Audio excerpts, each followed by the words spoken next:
সেই জন্য আপনারা আমাকে আমার জন্য দোয়া করবেন। আমি মনে করি আপনাদের দোয়াই আমার শক্তি, আপনাদের দোয়াই আমার সাহস। আপনারা যদি আমার পাশে থাকেন অবশ্যই আমি এই রাস্তাগুলোর কাজ আমরা একে একে সমাধান করবো। বন্ধুগণ, আপনারা জানেন যে বিএনপি সারা বাংলাদেশে পুনর্গঠিত হচ্ছে। বিএনপির ভারপ্রাপ্ত চেয়ারম্যান জনাব তারেক রহমানের নেতৃত্বে সারা দেশে আমরা দলের ইউনিয়ন পর্যায়ে নতুন করে পুনর্গঠন কাজ শুরু করেছি। তারই অংশ হিসাবে ধোবাউড়া উপজেলায় বিএনপির একটি আহ্বায়ক কমিটি গঠন হয়েছে। সেই আহ্বায়ক কমিটি রোজার আগে গঠিত হয়েছে।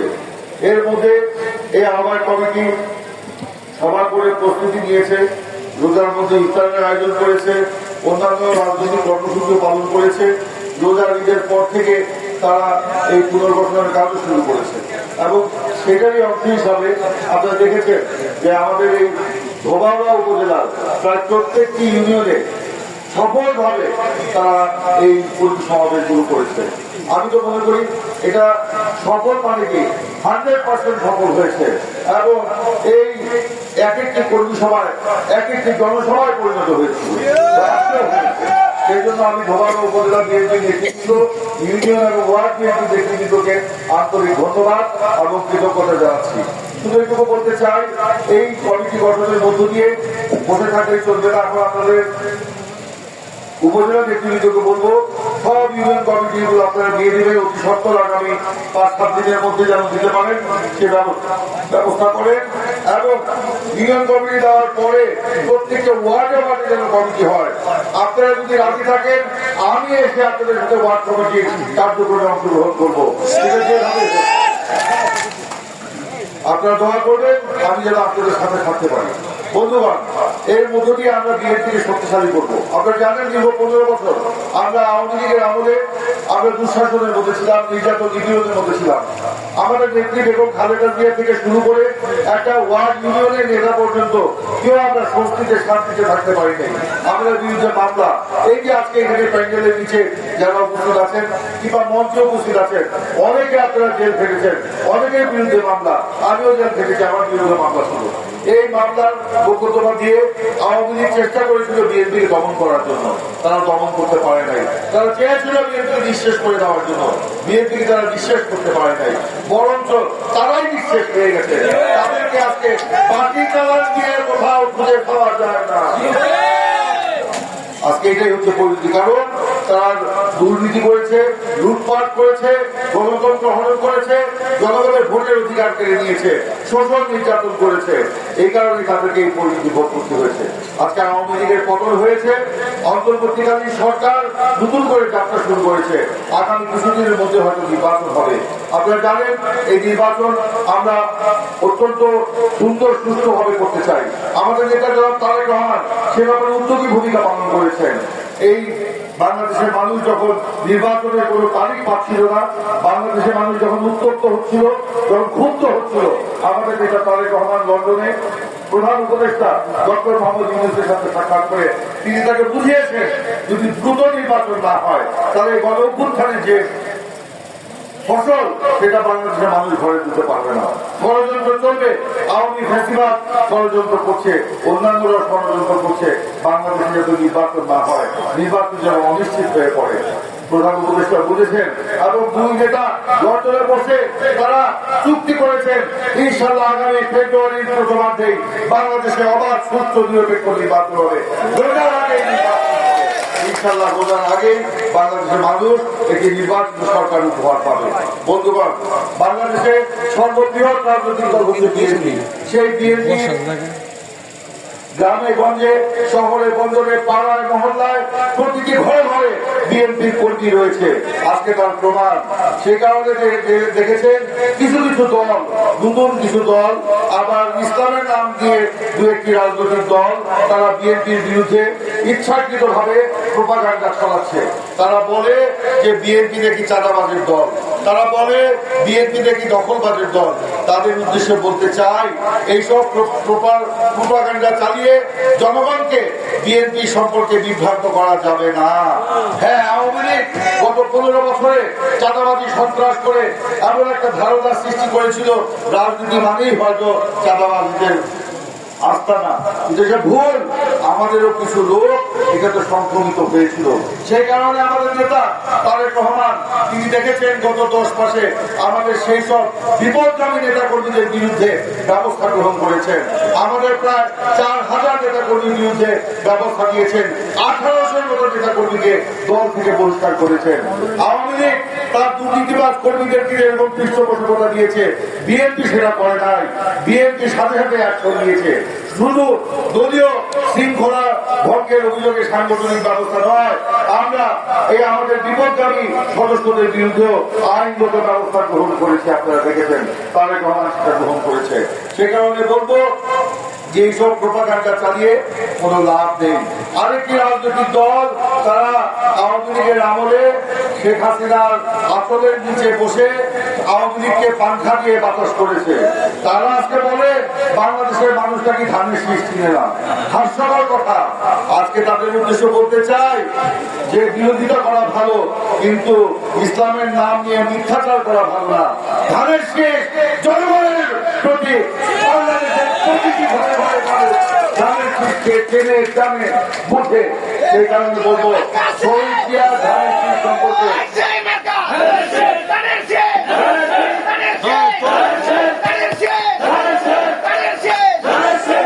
ধানের শীষ সম্পর্কে অপপ্রচার চালিয়ে লাভ নাই। ধানের শীষ বাংলাদেশের মানুষ চেনে কে চিনে না, ইনশাল্লাহ আগামী ফেব্রুয়ারি মাসে তা প্রমাণ হবে।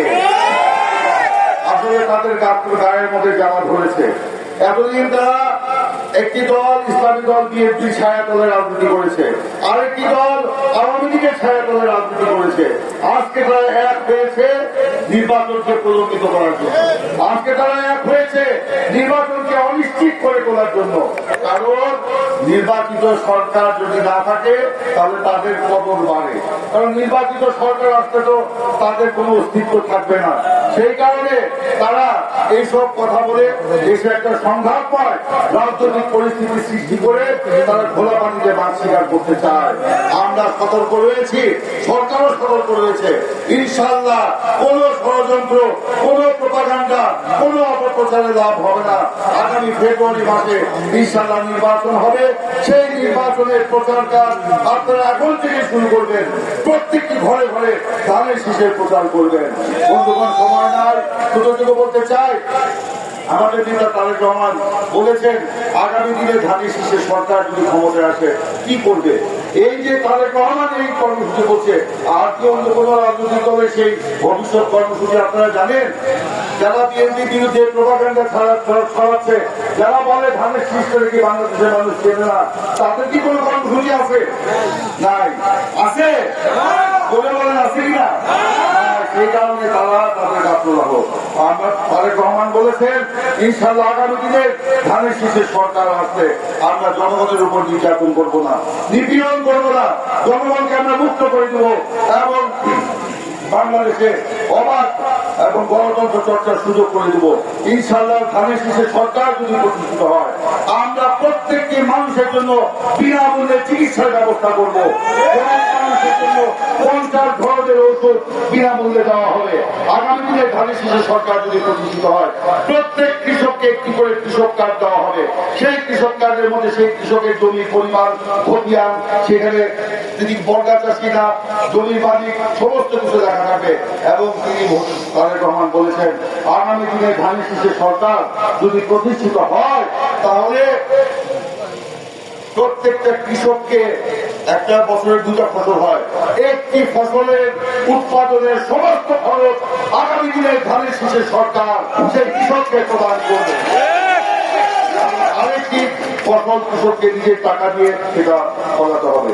তারেক রহমান বলেছেন আগামী দিনে ধানের শীষের সরকার যদি ক্ষমতায় আসে প্রত্যেক পরিবারের মহিলা সদস্যের নামে একটি করে ফার্মার্স কার্ড দেওয়া হবে, একটি করে ফ্যামিলি কার্ড দেওয়া হবে। সেই ফ্যামিলি কার্ডের মধ্যে লেখা থাকবে সেই পরিবারের সদস্য সংখ্যা কত, বেকারের সংখ্যা কত, তাদের বয়স কত, তাদের শিক্ষাগত যোগ্যতা আছে কি নাই, থাকলে কি, এগুলি সব লেখা থাকবে। সেই ফ্যামিলি কার্ডের মাধ্যমে সেই পরিবারের মাসের সংসারের যে একটা খরচ, চাল ডাল তেল চিনি লবণের কিন্তু একটা খরচ লাগে, সেই খরচের একটা অংশ নগদ অর্থে টাকায় অথবা চাল তেল চিনি সেই রেশনিং এর মাধ্যমে প্রত্যেক পরিবারকে বিনামূল্যে সেটা দেওয়া হবে। এটাই হচ্ছে কথা। তিনি বলেছেন আগামী দিনে তারেক রহমানের সরকার ক্ষমতায় আসলে আগামী দিনে বেকার ভাতা প্রদান করা হবে। প্রত্যেক বেকারকে 1 বছরের জন্য বেকার ভাতা প্রদান করা হবে। এই 1 বছরের জন্য সেই বেকার যদি তাদের কর্মসংস্থান খুঁজে নিতে না পারে, সরকার তার আত্মকর্মসংস্থানের ব্যবস্থা করবে। এবং আমি বলেছি ইনশাল্লাহ আল্লাহ যদি আমাকে তৌফিক দেন, আপনাদের যদি সমর্থন পাই, যদি আপনাদের সমর্থন দিয়ে কোনো জায়গায় বসতে পারি, এইটুকু বলতে চাই এই ধোবাউড়া এবং হালুয়াঘাটের যে দুঃখ আছে সেই দুঃখ বদলের জন্য আমি আমার জীবনকে উৎসর্গ করব। এখানে ধর্ম বর্ণ নির্বিশেষে সকল স্তরে সকল মানুষের অধিকার নিশ্চিত করব। বিএনপি ইসলামী মূল্যবোধে বিশ্বাস করে, ধর্মীয় মূল্যবোধকে বিশ্বাস করে। এখানে আমরা সর্বশক্তিমান আল্লাহর প্রতি আস্থা ও বিশ্বাস রাখতে চাই এবং সেটা আমরা গ্রামে গঞ্জে প্রতিষ্ঠা করতে চাই, যেটা আওয়ামী লীগ আমলে নিশ্চিহ্ন করে দেওয়া হয়েছিল। আমরা ইনশাল্লাহ যদি আল্লাহ আমাকে তৌফিক দেন, বলতে চাই এই এলাকার বেকারত্বের সমাধান করব, রাস্তাঘাট কালভার্ট করব, ধোবাউড়ায় পৌরসভা করব এবং কোল্ড স্টোরেজ করব, যাতে আমাদের কৃষকরা তাদের ফসল উৎপাদিত করে কিছু অংশ বিক্রি করে বাকি অংশ এবং সেই বাকি অংশ কোল্ড স্টোরেজে রেখে পরবর্তীতে কৃষকদের জন্য বিক্রি করতে পারে সেই ব্যবস্থা করব। এখানে নেতাই নদীর উপর যে বেড়িবাঁধ, একটি এলাকার দুঃখ আমি বলতে চাই।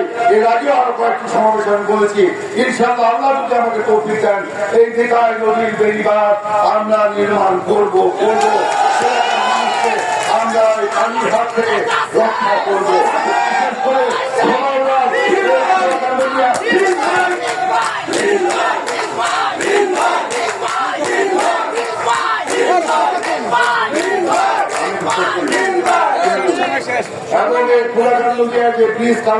আমি নিজের চোখে দেখেছি। বন্যার সময় সকালে চলায় উঠেছি, রাত 10টা-11টার সময় নেমেছি। এখানে লাল রাস্তার অভাবে আপনার বাঁধের অভাবে এখানে বন্যার পানি পয়লা হয়ে যায়, সেগুলো আমরা ঠিক করবো ইনশাল্লাহ। এবং ধোবাউড়াতে আমরা নীল কলকারখানা তৈরি করবো, যাতে এখানকার তরুণ সমাজ বেকাররা আমাদের এই ধোবাউড়ায় তাদের পরিবার পরিজনের সাথে রাত কাটিয়ে দিনের বেলা এই কলকারখানায় কাজ করে আবার যেন তাদের বাড়িতে ফিরে আসতে পারে, সেটাই ইনশাল্লাহ আমরা নিশ্চিত করবো। আমি জানি কাজটা অত্যন্ত কঠিন, কিন্তু কঠিন কাজ করে তাকে দূরে সরিয়ে রাখা কোন রাজনীতিবিদদের কাজ নয়। রাজনীতিবিদদের কাজ হচ্ছে সেই কঠিন কাজ বাস্তবায়নের চ্যালেঞ্জ গ্রহণ করা। আপনারা অতীতে 54 বছর অনেককে সংসদ সদস্য বানিয়েছিলেন, তাদেরকে একবার জিজ্ঞাসা করবেন কেন তারা বিগত দিনে এই ধোবাউড়াতে হালুয়াঘাটে কলকারখানা তৈরি করতে পারে নাই। কোন সদুত্তর তাদের কাছে পাওয়া যাবে না। ইনশাআল্লাহ আমি যেটা বলতে চাই, আমি আপনাদের শাসক নয়, আপনারা যদি আমার প্রতি আস্থা রাখেন, বিশ্বাস রাখেন, সমর্থন রাখেন, আমি আপনাদের সেবক হয়ে কাজ করতে চাই। সেই কাজটি তারেক রহমানের নেতৃত্বে ইনশাল্লাহ আমরা বাস্তবায়ন করব। আপনার এখানে পাতাম থেকে কাঁঠালকুশি ভায়া ধোবাউড়া সদরের যে রাস্তাটা পাকা করতে বলেছেন, বতিহারা থেকে করুণার বাজার রাস্তা পাকা ও ব্রিজ নির্মাণ, মোড়াকান্দুরিয়া থেকে হামিদুর রহমান স্কুল হয়ে বহরভিটার রাস্তা, আরো অনেক রাস্তার কথা আপনারা বলেছেন। সেই রাস্তাগুলো উপজেলার কলসিন্দুর থেকে মোড়াকান্দুরিয়া ডিসি থেকে বেদগাছিয়া রাস্তা, বলুমি বাজার এবং বহরভিটা থেকে বেদগাছিয়া রাস্তা, ইনশাআল্লাহ আমি এটা বলেছি আমরা সেই রাস্তাগুলো ইনশাআল্লাহ করব। এবং একই সাথে ধোবাউড়া যাওয়ার জন্য বিকল্প একটি রাস্তা, যা রাক্ষসকালী থেকে তেঘুরিয়া হয়ে পুকিয়াকান্দা হয়ে দর্শা শেখ বাজার পর্যন্ত সংযোগ সহ 2টি ব্রিজ, যা তেঘুরিয়া ও পুকিয়াকান্দা ব্রিজ সেটা ইনশাআল্লাহ আমরা নির্মাণ করব।